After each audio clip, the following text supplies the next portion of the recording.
In the heart of a secluded forest, where ancient trees whispered secrets and the babbling brook sang a haunting melody, there lived a mystical creature known as Vodenjak.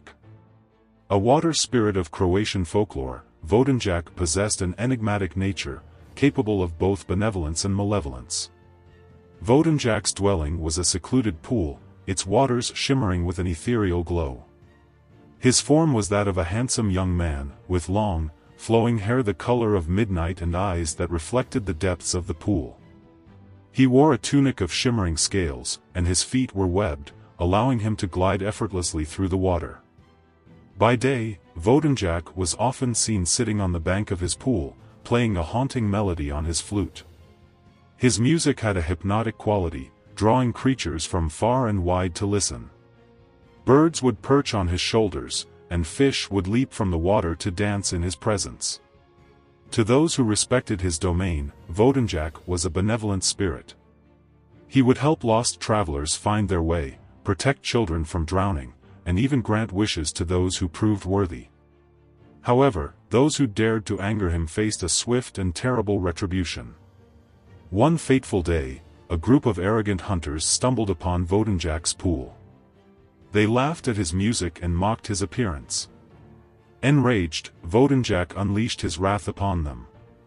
The waters of the pool rose and engulfed the hunters, dragging them down to a watery grave. From that day forward, the hunter's tale became a cautionary legend, warning others to treat Vodenjak with respect.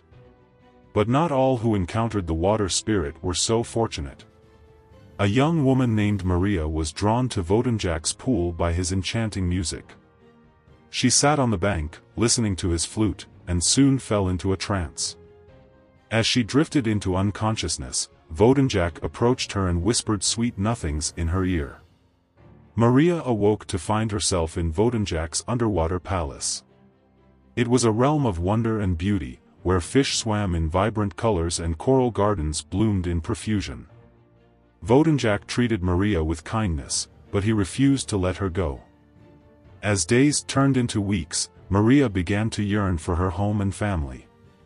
She begged Vodenjak to release her, but he only laughed and told her that she was now his bride.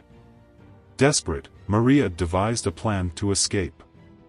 One night, while Vodenjak slept, Maria stole his magic flute and fled from the palace.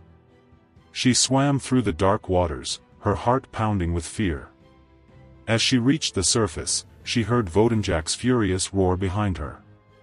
With all her might, Maria swam towards the shore.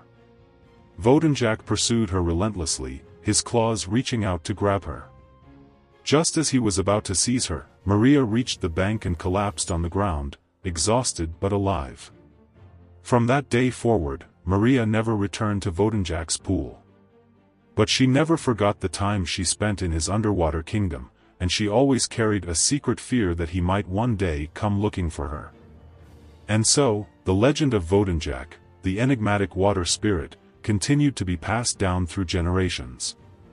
Some believed him to be a benevolent protector, while others feared him as a dangerous and unpredictable force. But one thing was for certain: those who crossed his path would never forget the encounter.